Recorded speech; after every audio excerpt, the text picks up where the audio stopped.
Di atas aspal yang basah oleh hujan, seorang menantu dari Malaysia, dengan tubuh yang sedang mengandung, terusir dan dipaksa berlutut.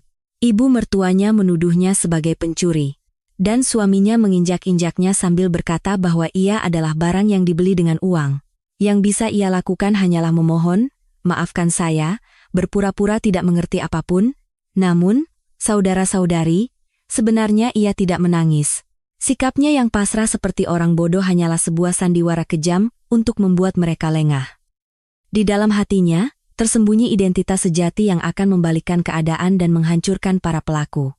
Kisah pembalasan yang dingin dan penuh liku dari wanita yang berhasil menipu semua orang ini akan segera dimulai. Sebelum menonton, silakan subscribe dan like, serta tinggalkan komentar dari mana Anda mendengarkan. Saya ingin mengucapkan terima kasih. Halo. Nama saya Sari, usia saya 25 tahun. Saya berasal dari Malaysia. Dan sudah sekitar 3 bulan sejak saya menikah dan pindah ke Indonesia. Ketika suami saya, Budi, memberikan cincin bunga di Malaysia sambil berjanji, "Aku akan pastikan tanganmu tidak akan pernah menyentuh setetes air pun," saya percaya padanya.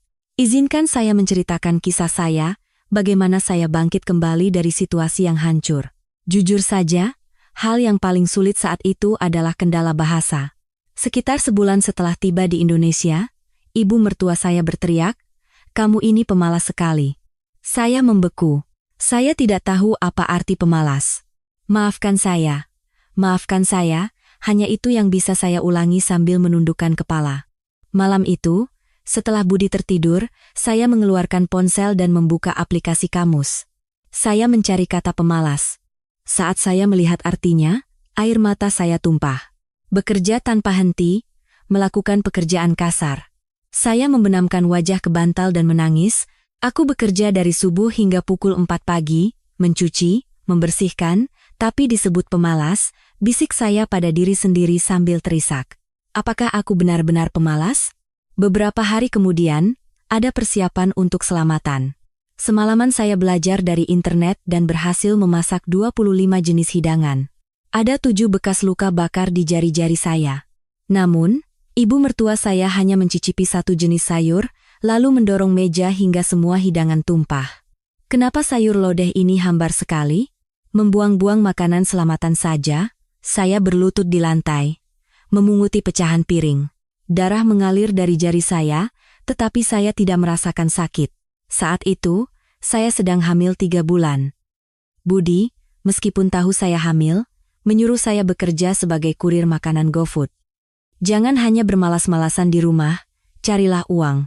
Pada pengantaran pertama, seorang pelanggan berkata dengan kesal, "Kenapa lama sekali sampainya?" Saya tidak mengerti apa arti lama, tetapi dari raut wajahnya yang marah, saya tahu saya telah melakukan kesalahan.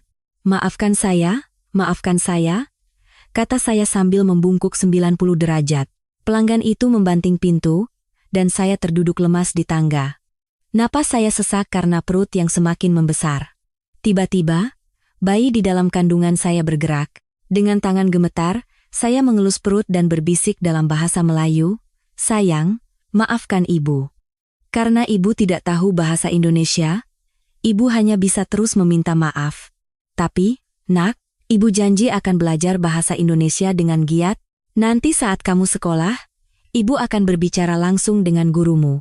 Ibu akan pastikan kamu tumbuh dengan percaya diri di Indonesia." Setiap kali pulang setelah mengantar makanan, Budi sudah menunggu. "Berapa dapat tip?" 50.000 rupiah. Budi langsung merebut uang itu dari tangan saya. Padahal, saya berencana menggunakan uang itu untuk membeli susu formula bayi. "Ini untuk membeli susu bayi," kata saya, untuk pertama kalinya mencoba sedikit melawan. Tatapan mata Budi berubah. "Apa? Uang yang kudapatkan ya milikku. Kamu makan dan tidur gratis di rumah ini." Budi mendorong bahu saya. Saya terhuyung dan menabrak dinding, secara refleks melindungi perut saya. Maafkan saya." Budi memasukkan uang itu ke sakunya dan pergi. Ia semakin sering pulang larut malam dengan bau alkohol. Malam itu, sambil mengelus perut, saya berjanji lagi. "Sayang, ibu akan bertahan meskipun sulit.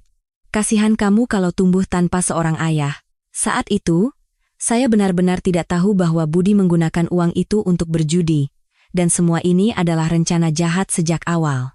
Saya masih berpikir bahwa kesabaran adalah kuncinya. Suatu malam saat kehamilan saya memasuki bulan kelima, telepon datang dari Malaysia. Itu dari bibi saya. Suaranya bergetar. "Sari, ibumu. Ibumu dalam kondisi kritis." Jantung saya serasa berhenti berdetak. Saya menggenggam telepon erat-erat. "Seberapa parah, Bi?" Pihak rumah sakit meminta keluarga untuk segera datang. Setelah telepon ditutup, saya duduk termenung. Ibu yang tersenyum dan melambaikan tangan, mendoakan saya hidup bahagia sebelum saya berangkat ke Indonesia. Ibu saya sedang sekarat. Dengan tangan gemetar, saya mencari Budi. Saya mendekatinya yang sedang menonton TV di ruang tamu. "Mas Budi, ibu saya sakit parah. Saya harus pulang ke Malaysia." Budi menoleh dan menatap saya. Wajahnya mengeras dan dingin. Dengan perut buncit begitu, ini mungkin kesempatan terakhir saya untuk bertemu dengannya. Suara saya tercekat. Budi menghela napas dan berdiri. "Di mana paspormu?" "Di laci." Sebelum saya selesai bicara, Budi masuk ke kamar. Dia membuka laci dan mengambil paspor saya. Saya pikir itu pertanda baik, saya pikir dia akan membantu. Namun, Budi pergi ke dapur. Dia menyalakan kompor gas dan membakar paspor saya di depan mata saya. "Mas, apa yang kamu lakukan?" teriak saya.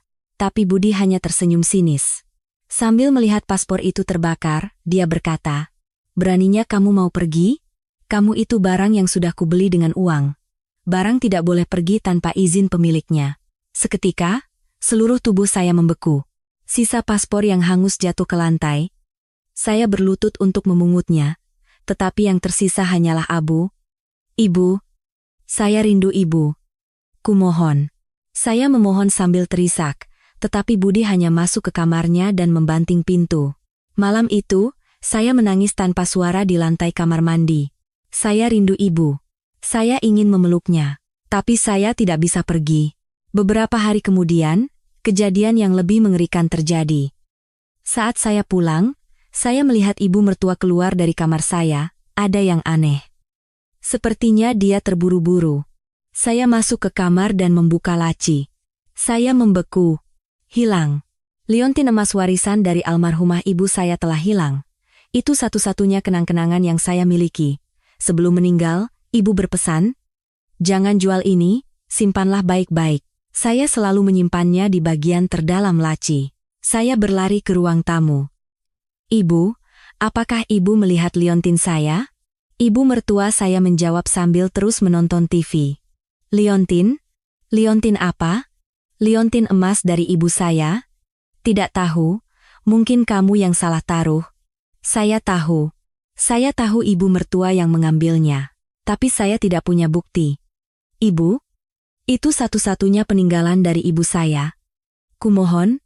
Suara saya bergetar. Barulah ibu mertua menoleh ke arah saya dan berkata dengan dingin, "Kalau itu satu-satunya, seharusnya kamu menjaganya lebih baik. Jangan menuduhku." Tiba-tiba, ibu mertua menampar pipinya sendiri dengan keras. Suaranya terdengar nyaring. "Ibu!" Saya terkejut dan mencoba mendekat, tetapi ibu mertua menepis tangan saya. "Beraninya kamu menuduh mertuamu sendiri pencuri. Dasar menantu tidak tahu diuntung." Kemudian dia duduk di lantai dan mulai menangis. Tepat pada saat itu, Budi pulang kerja. "Bu, ada apa?" Ibu mertua berkata dengan suara bergetar. "Budi, menantumu." Dia memukul ibu. "Apa?" Tatapan Budi berubah. Saya buru-buru menggelengkan kepala. "Tidak, Mas. Saya tidak melakukannya." Ibu yang menampar. "Diam!"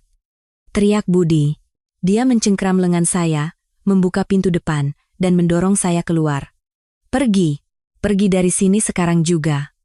"Mas Budi, kumohon, ada bayi kita."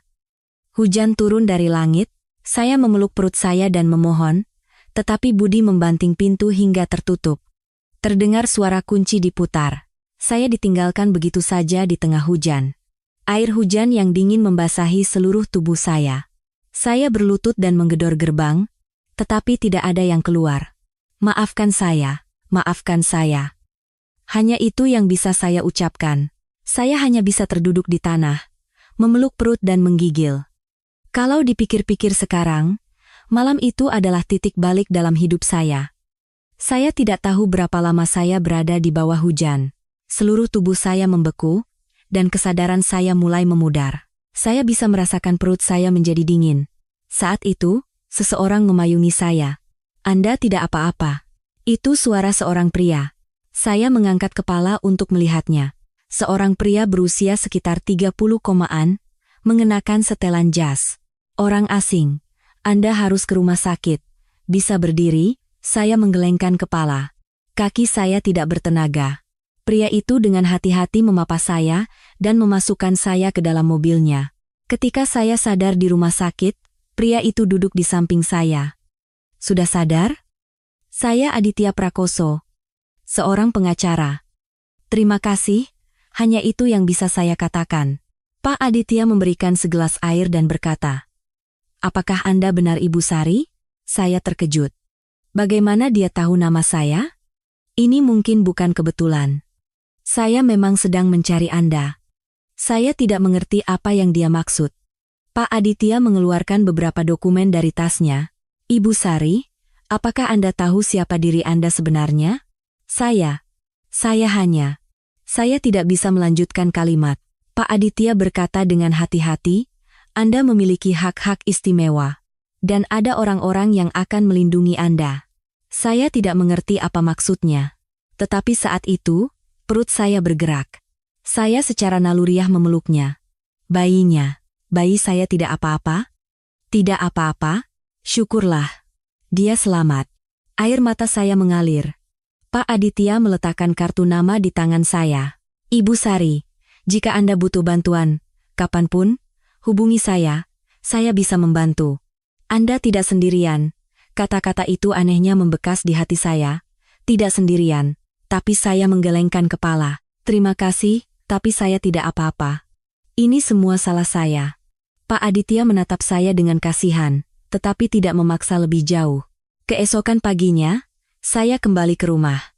Saat saya mengetuk pintu, Budi yang membukanya. Tapi penampilannya aneh. Matanya bengkak, dan ada darah di dahinya. "Mas Budi, kenapa?" Budi meraih tangan saya. Lalu dia berlutut dan menundukkan kepalanya. "Sari, maafkan aku benar-benar minta maaf." Saya bingung. Ini pertama kalinya saya melihat Budi menangis. "Aku memang brengsek. Setelah kamu pergi semalam, aku baru sadar. Aku sudah gila." Budi mulai membenturkan kepalanya ke dinding ruang tamu. Darahnya semakin banyak. "Mas, jangan." Saya buru-buru menghentikannya. Budi memegang tangan saya dan terisak. "Sari, sebenarnya, aku diancam oleh rentenir, karena utang judi. Mereka datang ke rumah dan memukuliku, makanya aku kalut dan melampiaskannya padamu. Maafkan aku." "Rentenir?" "Iya. Kalau aku masuk penjara, bagaimana nasib anak kita?" "Sari, tolong beri aku satu kesempatan lagi, hanya satu kali, aku janji akan melunasi semuanya. Aku tidak akan berjudi lagi. Kumohon." Budi mengelus perut saya. Sentuhannya terasa lembut. Hati saya goyah. Semua karena bayi saya. Saya tahu betapa sulitnya membesarkan anak tanpa seorang ayah. "Mas Budi, janji ya? Tidak akan begitu lagi?" "Aku janji. Aku bersumpah. Sari, aku cinta kamu." Mendengar kata-kata itu, pertahanan saya akhirnya runtuh. Saya masuk ke kamar dan mengambil uang darurat yang saya sembunyikan. Uang yang saya kumpulkan diam-diam dari hasil kerja sebagai kurir.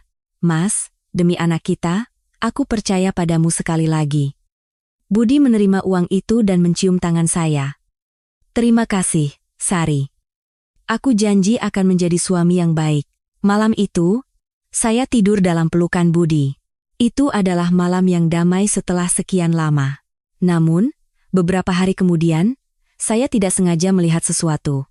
Saat itu saya dalam perjalanan pulang dari apotek. Di sudut gang, Budi sedang menelepon. Tanpa sadar saya berhenti. "Iya, oke. Malam ini kita ketemu di sana ya. Nanti ku bawa uangnya. Sudah ku tambahin sedikit." Suara Budi terdengar. Dia berbicara sambil tertawa. Bro, akhir-akhir ini aku lagi hoki. Berhasil morotin duit dari cewek cengeng. Dasar perempuan bodoh, modal nangis dikit aja semua beres. Jantung saya terasa berhenti berdetak. Budi menutup telepon dan berjalan pergi sambil bersiul. Saya hanya berdiri mematung di tempat itu. Air mata tidak keluar. Hanya ada perasaan dingin yang menyelimuti segalanya. Malam itu, sambil mengelus perut, saya berbisik dalam bahasa Melayu, "Maafkan ibu, nak, ibu salah besar. Ini bukan cinta." Selama beberapa hari berikutnya, tekad saya semakin kuat. Saya menghubungi pengacara Aditya. Dengan tangan gemetar, saya menelepon nomor di kartu namanya. "Ibu Sari, saya sudah menunggu telepon Anda." Suara Pak Aditya terdengar. Saya menemuinya di sebuah kafe yang sepi. Budi sedang tidak di rumah, katanya ada urusan. Pak Aditya membuka tas kerjanya. Dia mengeluarkan sebuah foto tua dan meletakkannya di depan saya. "Apakah Anda mengenal orang ini?" Di dalam foto itu ada seorang kakek. Foto masa mudanya. Air mata saya menggenang. "Kakek? Bagaimana Anda bisa punya foto kakek?" "Ibu Sari, kakek Anda adalah seorang pahlawan nasional di Malaysia.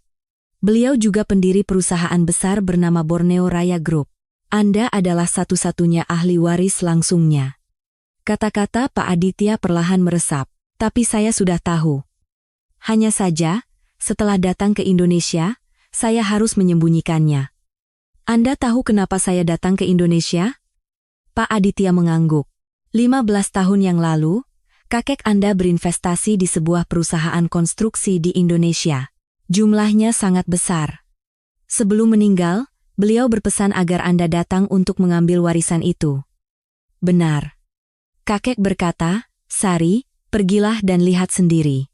Lihatlah orang-orang dengan matamu sendiri." Dulu saya tidak mengerti maksudnya. Sekarang saya baru sadar. Kakek ingin mengajarkan saya tentang dunia. Pak Aditya mengeluarkan dokumen lain. "Ibu Sari, dari hasil penyelidikan saya, Budi sudah tahu siapa Anda sejak awal." Jantung saya mencelos. "Apa?" "Salah satu kenalan Budi pernah bekerja di Malaysia. Melalui orang itu, dia mengetahui identitas Anda dan mendekati Anda secara terencana." Dokumen yang ditunjukkan Pak Aditya berisi riwayat transaksi Bank Budi. Ada catatan penerimaan uang dalam jumlah besar sebelum dia pergi ke Malaysia. Dia sudah menerima uang dari seseorang sebelum bertemu dengan Anda di Malaysia. Mungkin itu bayaran untuk informasi. Tangan saya gemetar. Jadi, dari awal, sejak pertemuan pertama, semuanya bohong? Pak Aditya melanjutkan, "Kecelakaan yang menimpa ibu Anda, itu juga mungkin bukan kebetulan." "Apa?" "Setelah Budi membawa Anda ke Indonesia, dia berusaha membuat Anda tidak bisa kembali. Membakar paspor Anda, bahkan mungkin ada andil dalam membuat ibu Anda sakit kritis." Saya tidak sanggup mendengar lebih lanjut. Saya memegang meja dan berusaha mengatur napas. Ibu juga." Air mata mengalir deras. Kemarahan membuncah. Tapi anehnya, saya tidak ingin berteriak, hanya ada perasaan dingin yang menusuk. Pak Aditya berkata pelan, "Ibu Sari, dulu saya menerima beasiswa dari kakek Anda. Berkat beliau, saya bisa menyelesaikan studi. Sekarang saatnya saya membalas budi. Saya akan membantu Anda." Saya menyeka air mata. Lalu perlahan mengangkat kepala. "Pak Aditya, sekarang saya tahu apa yang harus saya lakukan." "Apa yang ingin Anda lakukan?" Saya mengelus perut saya. Dan kali ini, saya berbicara dalam bahasa Indonesia, bukan bahasa Melayu. Dengan pelafalan yang sempurna, saya ingin mereka menerima hukuman yang setimpal. Budi dan ibu mertua saya, keduanya, mata Pak Aditya membelalak. "Ibu Sari, Anda bisa berbahasa Indonesia?" "Ya, saya memang bisa. Saya mengambil jurusan bahasa Indonesia di universitas. Saya hanya sengaja berpura-pura tidak lancar." Pak Aditya menatap saya dengan kaget. "Kenapa Anda melakukan itu?" "Agar mereka lengah. Agar mereka berpikir saya hanyalah menantu asing yang naif dan tidak tahu apa-apa. Dengan begitu, mereka akan menunjukkan sifat aslinya." Saya mengeluarkan sebuah alat perekam dari tas. Di sini, semua perkataan kasar Budi terekam. Ancaman ibu mertua juga, buktinya sudah cukup. Pak Aditya berkata dengan nada kagum. Kakek Anda pernah berkata, untuk menaklukkan dunia, pertama-tama kau harus memahaminya. Selama setahun ini, saya sudah cukup memahaminya. Saya menatap keluar jendela. Hujan sedang turun. Teringat kenangan saat saya diusir ke tengah hujan malam itu. Pak Aditya, mari kita mulai. Sekarang giliran saya yang mengatur permainannya. Beberapa hari kemudian, Budi berkata kepada saya, Sari, akhir pekan ini kita ke villa di puncak. Yuk, segarkan pikiran, kulihat kamu stres akhir-akhir ini. Suaranya terdengar lembut. Tapi saya tahu. Sorot matanya berbeda dari biasanya. Saya tahu dia merencanakan sesuatu. Baik, Mas. Saya setuju untuk ikut. Sesuai dengan rencana yang telah saya susun bersama Pak Aditya. Sabtu pagi, kami berangkat dengan mobil Budi menuju sebuah villa terpencil. Lokasinya jauh di dalam hutan. Sambil melihat keluar jendela, saya berpikir, pilihan yang bagus. Tempat di mana tidak ada jalan untuk lari dan tidak ada yang akan mendengar teriakan. Setibanya di villa, ibu mertua sudah ada di sana. Loh, ibu juga di sini? Tanya saya, pura-pura terkejut. Ibu mertua tersenyum. Iya. Kita bertiga perlu bicara dari hati ke hati. Saya mengangguk dan masuk. Di ruang tamu villa, ada sebuah meja dengan beberapa lembar dokumen di atasnya.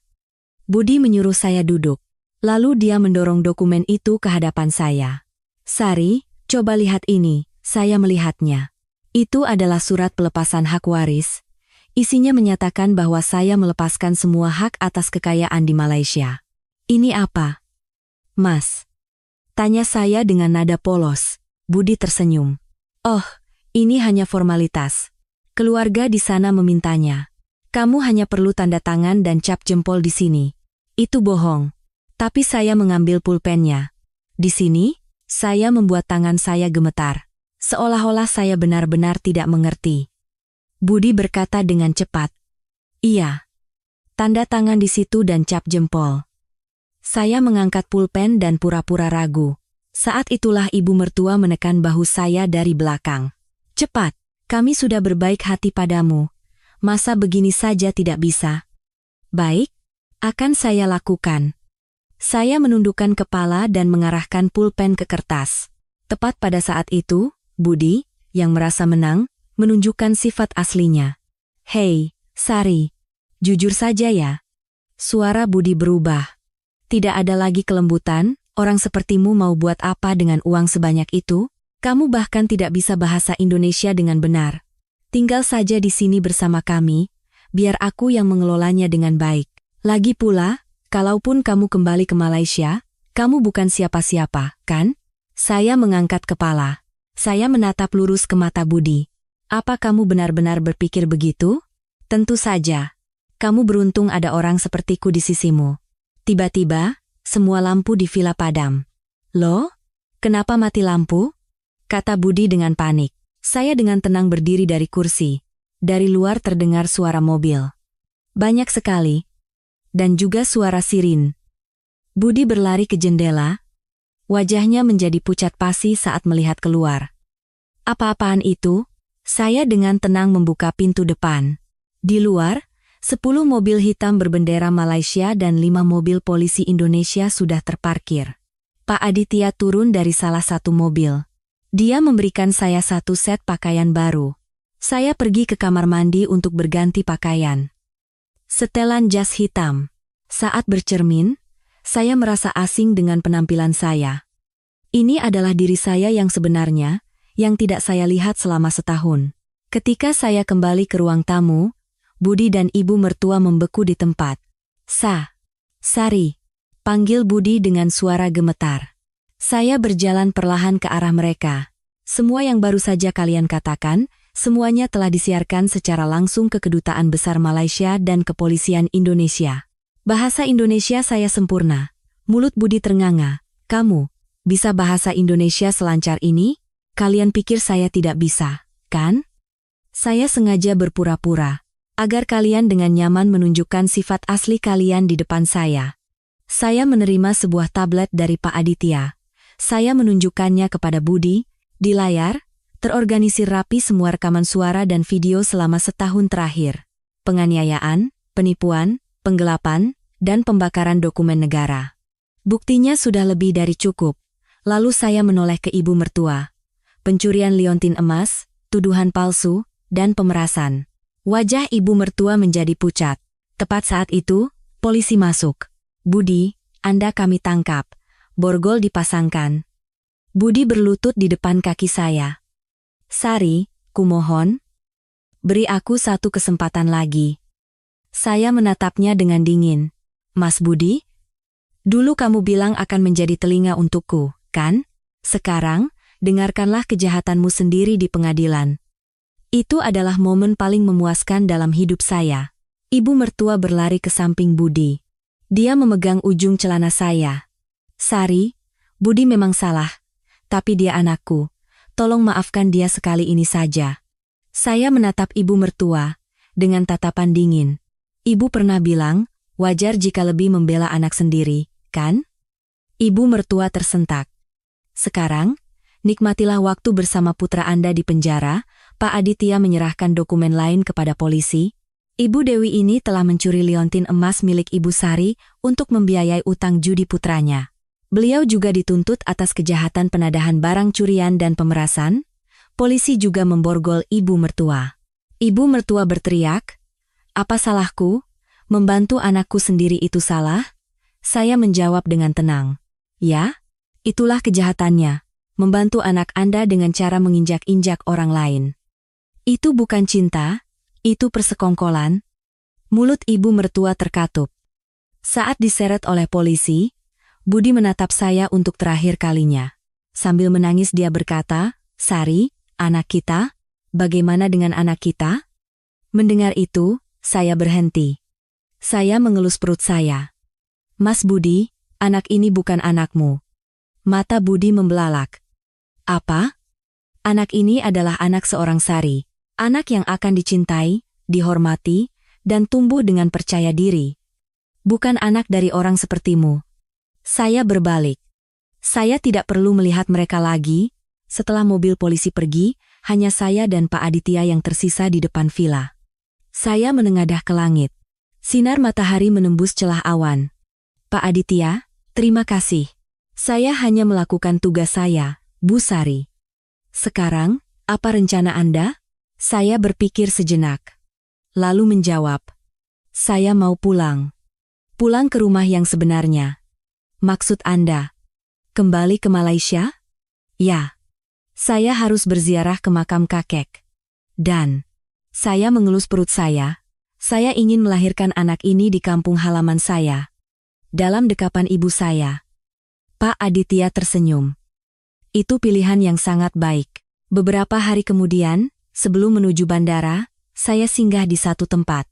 Pantai tempat saya pertama kali bertemu Budi. Terdengar suara deburan ombak. Saya mengeluarkan cincin bunga yang sudah berkarat dari tas. Cincin yang diberikan Budi di Malaysia. "Aku akan pastikan tanganmu tidak akan pernah menyentuh setetes air pun." Kata-katanya saat itu terngiang kembali. Saya tersenyum pahit. Pembohong. Saya melemparkan cincin itu ke laut. Cincin itu hilang di telan ombak.